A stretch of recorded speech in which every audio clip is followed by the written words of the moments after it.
لا تتوقف الحملات الإعلامية التي تنال من سلطنة عمان ودورها في اليمن،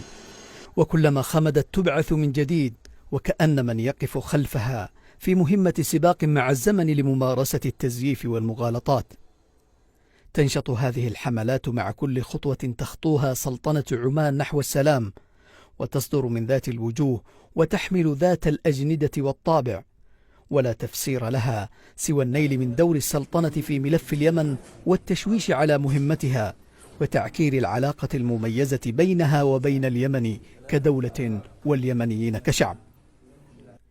والحديث هنا ليس عن علاقة اعتيادية بين دولتين وشعبين، بل عن علاقة مميزة كانت فيها السلطنة سندا لليمنيين منذ بدء الأزمة في اليمن،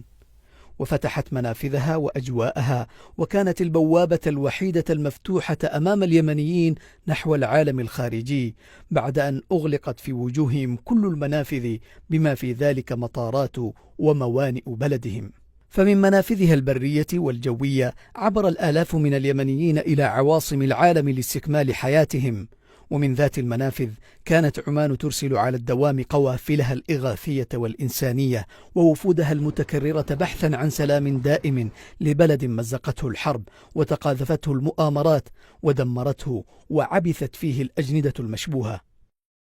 وإضافة إلى ذلك التسهيلات المقدمة من حكومة السلطنة لليمنيين في مشافيها ومدارسها ومؤسساتها، ناهيك عن مواقفها الأممية والعربية المساندة لقضيتهم والرافضة للحرب والمؤيدة للسلام والملتزمة بحق الجار والجوار، بل والأهم من ذلك امتناعها عن الدخول في الحرب المباشرة ضد اليمن منذ الطلقة الأولى.